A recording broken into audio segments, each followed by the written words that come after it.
Hay algo dentro de ti que quiere que fracases. No es tu jefe, no es la situación económica, no es mala suerte, es una parte de ti, una parte que desconoces, que opera en las sombras de tu mente, saboteando tus relaciones, tus planes, tu paz, justo cuando estabas más cerca de lo que siempre has deseado. Y aquí está la paradoja más inquietante. Cuanto más intentas controlar la ansiedad, más crece.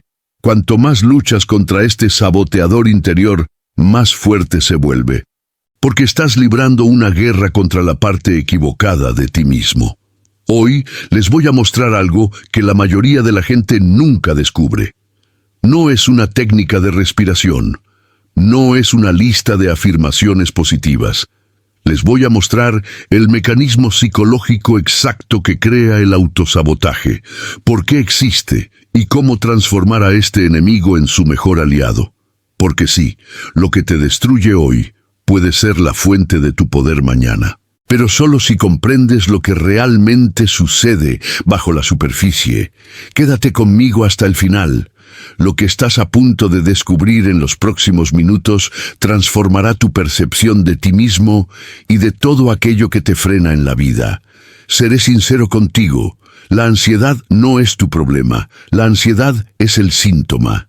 Y tratar los síntomas sin comprender la causa es como apagar la alarma de incendios mientras la casa sigue en llamas. ¿Has notado este patrón? Te fijas una meta importante, un cambio de carrera, una relación más sana, una nueva rutina.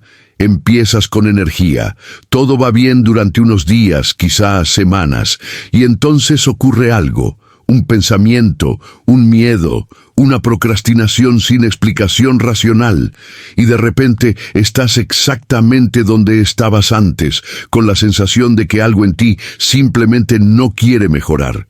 Tiene un nombre, tiene una estructura y tiene una solución, pero no la solución que esperas. La mayoría de la gente cree que la ansiedad es debilidad, que el autosabotaje es pereza disfrazada, que si simplemente te esfuerzas más o piensas en positivo, las cosas cambiarán.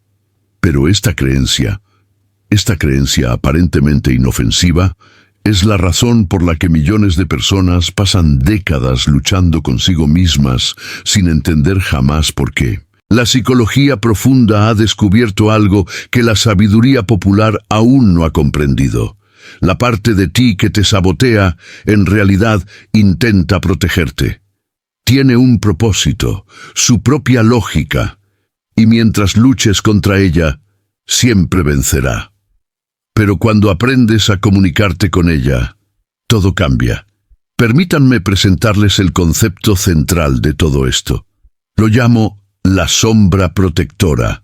Dentro de la psique humana existe una región a cuya comprensión he dedicado mi vida, el inconsciente.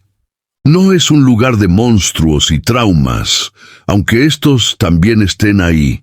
Es una inteligencia viva y ancestral que opera con una lógica completamente distinta a la de la mente consciente.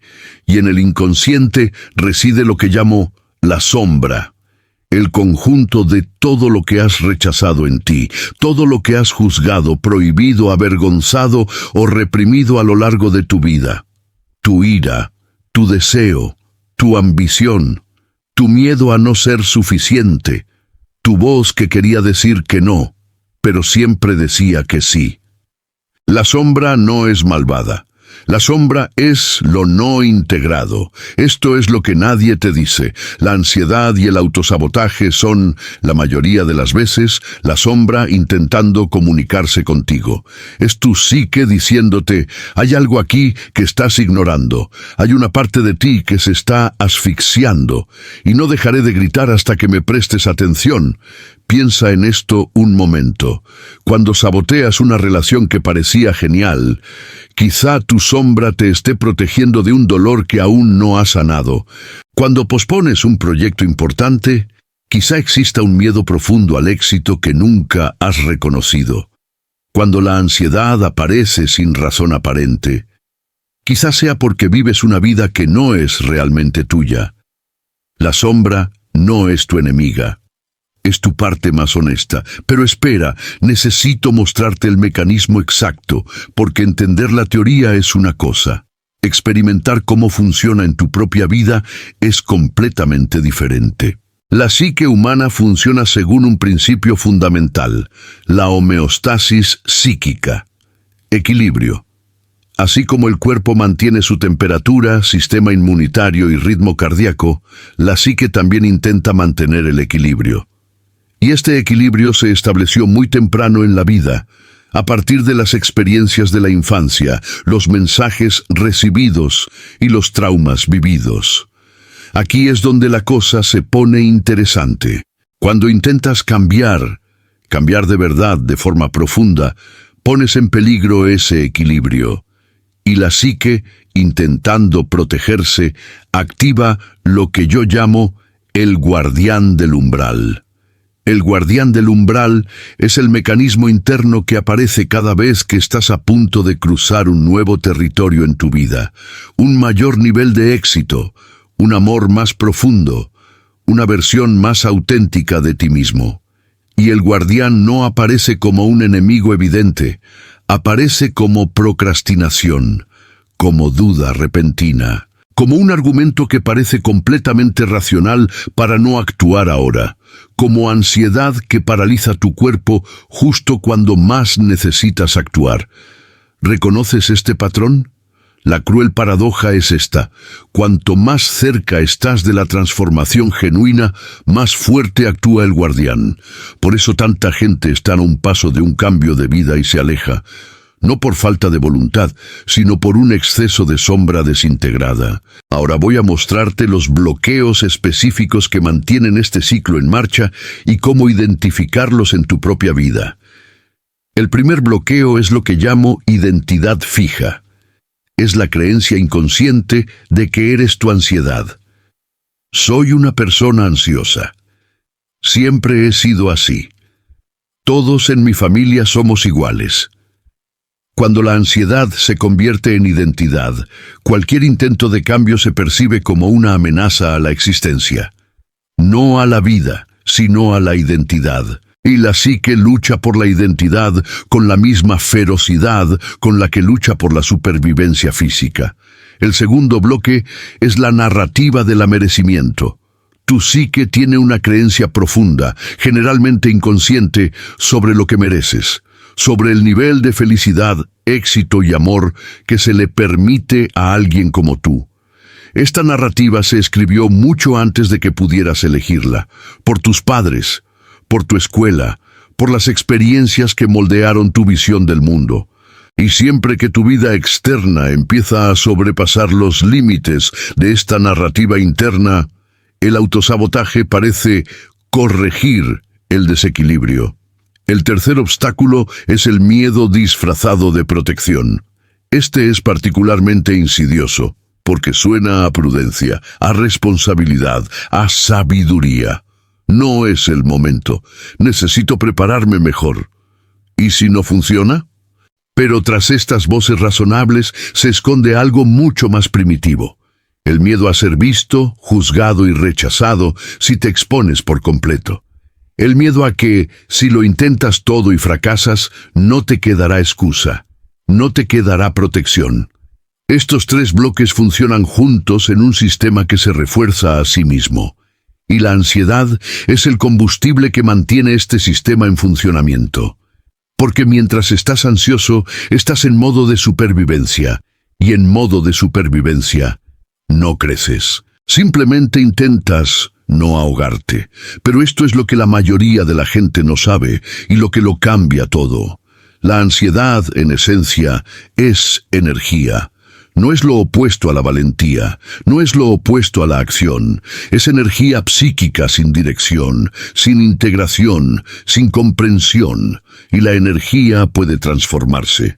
Los alquimistas medievales tenían un concepto fascinante: la transmutación, la transformación de una sustancia en otra de mayor valor, del plomo en oro. Hablaban en lenguaje simbólico de algo muy real, la transformación de los estados psíquicos más pesados en los recursos más valiosos. Tu ansiedad puede convertirse en percepción aguda, tu miedo en precaución inteligente, tu ira reprimida en combustible para un cambio real. Tu sombra integrada se convierte en fuerza, pero para lograr eso es necesario dejar de tratar la ansiedad como un enemigo y comenzar a tratarla como un mensajero. Ahora les voy a dar un proceso práctico, 5 pasos específicos que pueden empezar a aplicar hoy, no mañana. Hoy, primera etapa. Interrogatorio compasivo. La próxima vez que sientas ansiedad, no intentes eliminarla. No intentes respirar hondo y fingir que no existe. Reflexiona sobre ella. Y hazte una pregunta sencilla, en voz alta o mentalmente. ¿Qué intentas decirme? Parece demasiado simple. Precisamente por eso funciona. La ansiedad no necesita lucha. Necesita escucha. Cuando dejas de resistirte y empiezas a preguntar, el sistema nervioso, que estaba en modo amenaza, recibe una señal diferente, una señal de seguridad. Y en ese espacio seguro puede surgir el verdadero mensaje.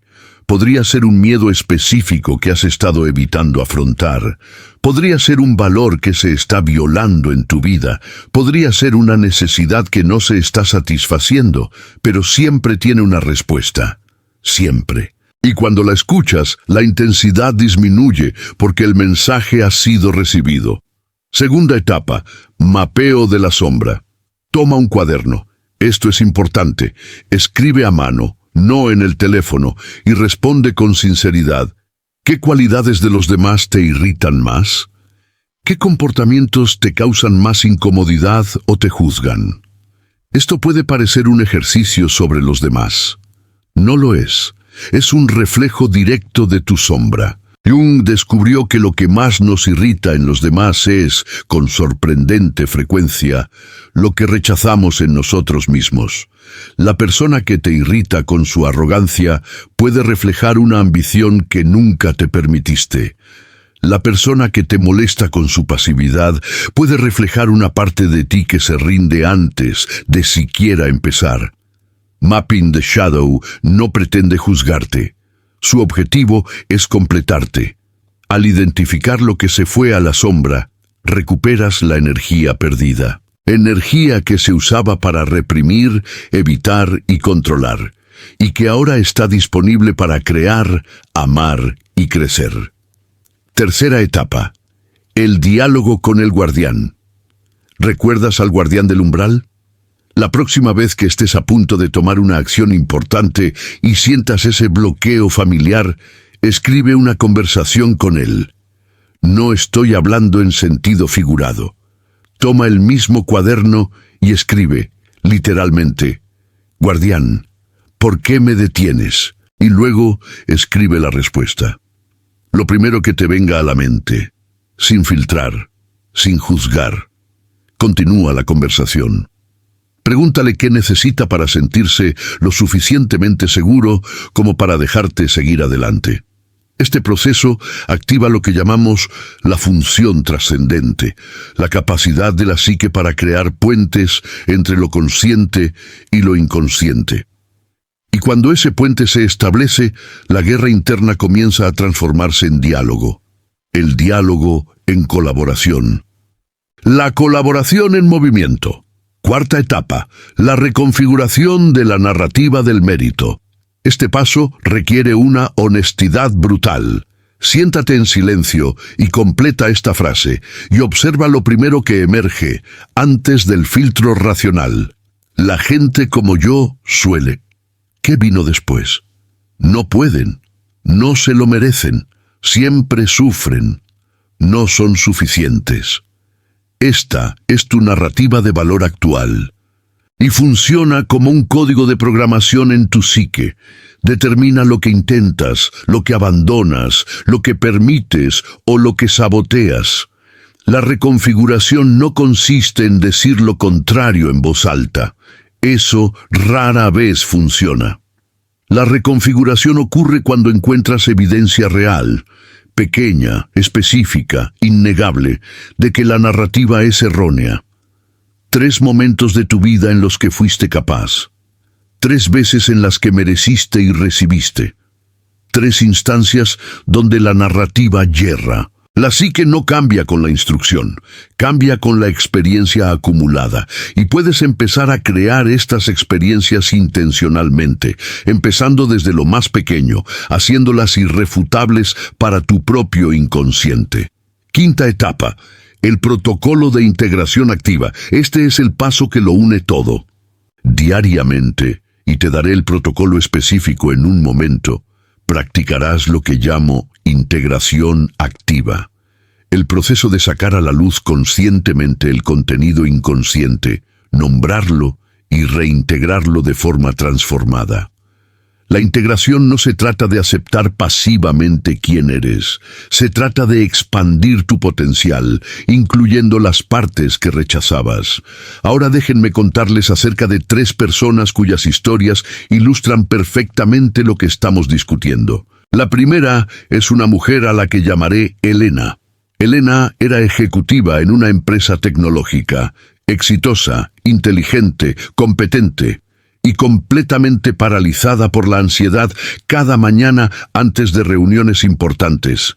Había probado la meditación, la terapia cognitiva y la medicación, con resultados parciales. Lo que no había intentado era preguntar qué le decía la ansiedad.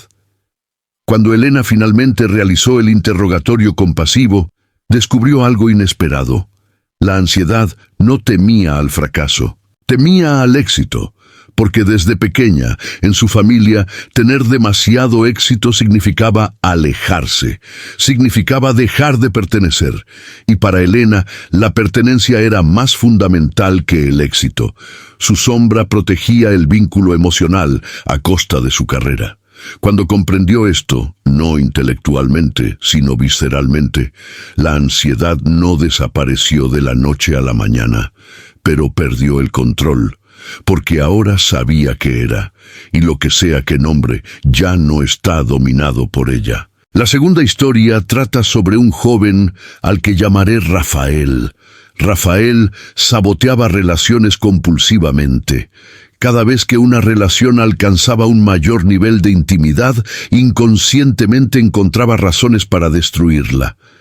Criticaba a la otra persona con precisión quirúrgica, creaba conflictos de la nada, desaparecía emocionalmente. Al mapear la sombra, Rafael descubrió que lo que más le irritaba en los demás era la dependencia emocional.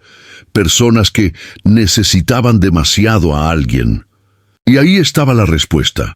Había enterrado su propia necesidad de conexión tan profundamente en la sombra que cualquier indicio de intimidad genuina, propia o ajena, activaba una alarma de amenaza existencial.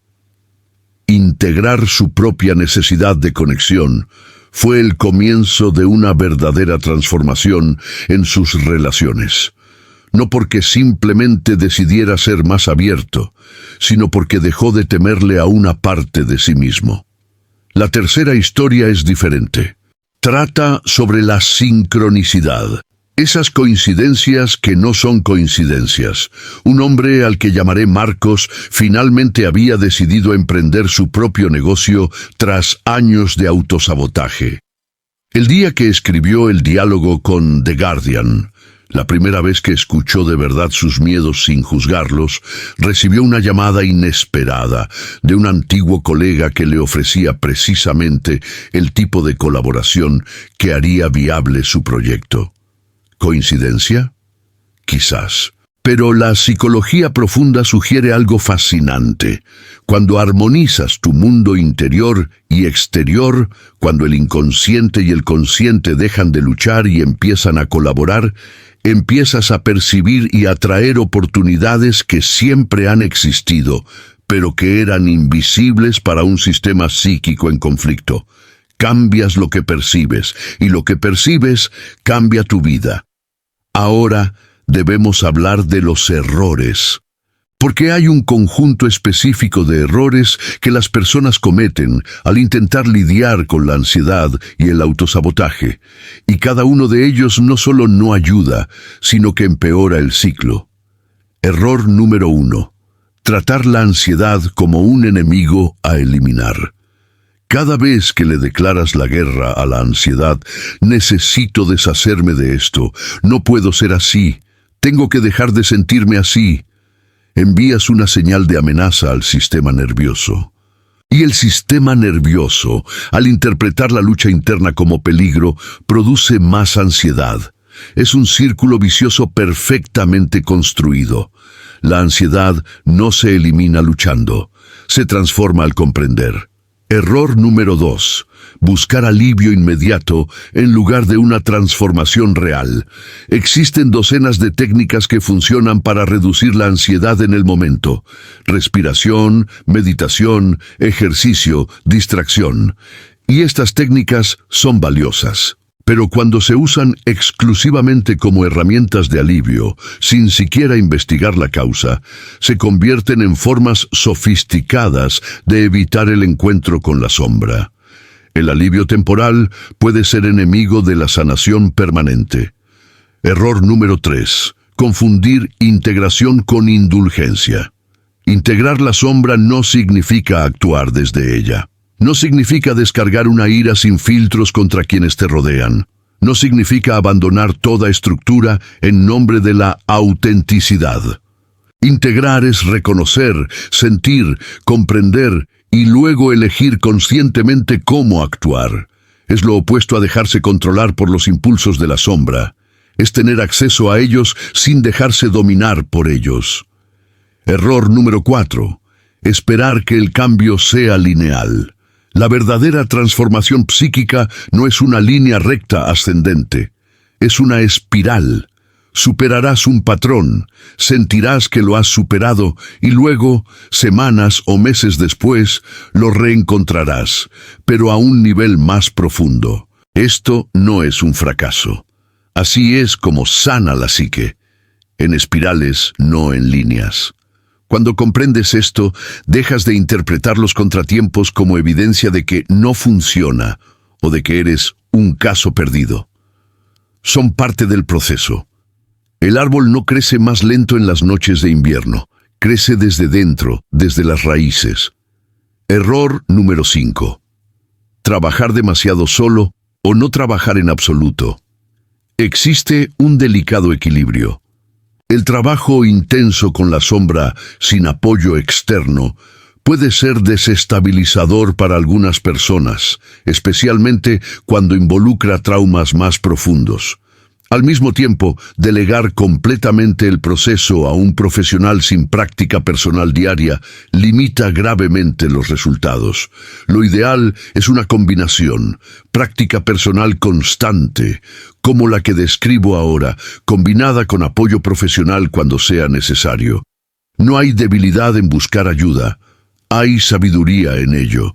Ahora les voy a dar la rutina diaria, algo concreto. Algo que puedan empezar mañana por la mañana. Durante los próximos 30 días, reserve 25 minutos cada día, divididos en 3 sesiones. Por la mañana, durante los primeros 10 minutos después de despertarte, antes del celular, de las noticias, de cualquier compromiso externo, siéntate en silencio con tu cuaderno. Hazte una sola pregunta y escribe lo que te venga a la mente. ¿Qué necesita mi mente hoy? No filtres, no edites. Escribe durante 5 minutos sin parar. Luego, lee lo que escribiste con curiosidad, sin juzgar. Esto activa el canal entre la mente consciente y la inconsciente desde el comienzo del día. A lo largo del día, siempre que sientas que la ansiedad aumenta, ya sea una opresión en el pecho, inquietud o un pensamiento recurrente, detente durante 30 segundos. Pon una mano sobre el corazón, respira hondo y di mentalmente, te escucho. Eso es todo. 30 segundos de reconocimiento en lugar de resistencia. Notarás que la intensidad disminuye cuando la ansiedad se siente escuchada. Por la noche, en los últimos 15 minutos antes de dormir, anota 3 cosas. La primera es un momento del día en el que reconociste un patrón de autosabotaje, no para criticarte, sino para conocerte.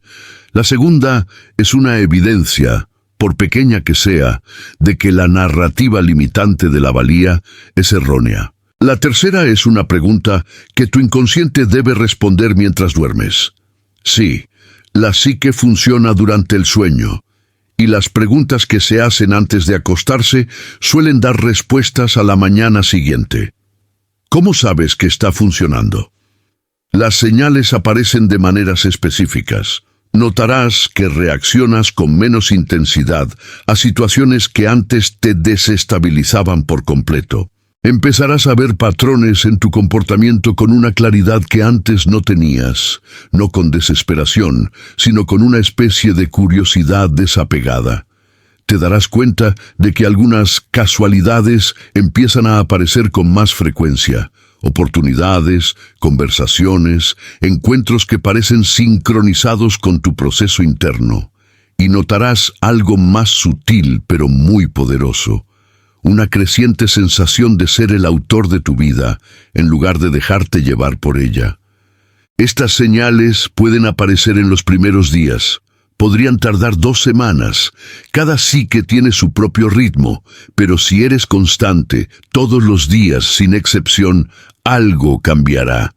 No porque sea mágico, porque así es como funciona la transformación psíquica, mediante una atención constante, repetida y enfocada. Quiero dejaros algo que va más allá de las técnicas. Hay una metáfora que uso para comprender al ser humano en su totalidad. Imagina que eres un iceberg. La parte que sobresale, la parte que presentas al mundo, la parte que reconoces como yo, es solo el 10% de lo que realmente eres. El 90% está bajo la superficie, en el inconsciente, en la sombra, en los potenciales no realizados. La mayoría de la gente se pasa la vida luchando con ese 10% sin siquiera sospechar la existencia del resto. Cultivando un jardín mientras ignoran todo el continente que existe debajo. El proceso que describí hoy no se trata de arreglar lo que te pasa, se trata de expandir quién ya eres. Se trata de recuperar lo perdido, se trata de detener la inmensa energía que gastas en la represión y empezar a dirigirla hacia la creación.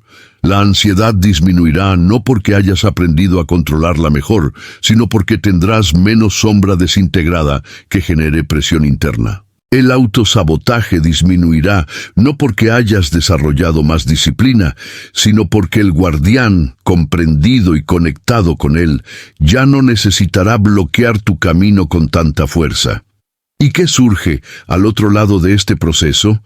Una versión de ti que opera desde un centro más profundo, menos reactiva, más intencional, con acceso a recursos internos que han existido toda tu vida, pero que estaban bloqueados por el conflicto.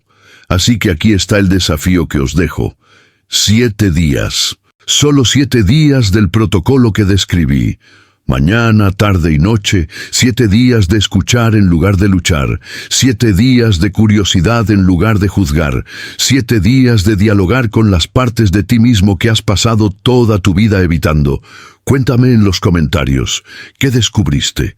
¿Qué surgió cuando dejaste de luchar y empezaste a escuchar? No tiene que ser una transformación completa en 7 días, pero algo cambiará. Algo siempre cambia cuando diriges la atención real hacia tu interior. Si este contenido te llegó hoy, entre tantos videos y tantas distracciones, quizás no sea casualidad. Quizás sea justo lo que una parte de ti buscaba. La sombra no es tu castigo, es tu tesoro no reclamado, y estás más cerca de reclamarlo de lo que crees.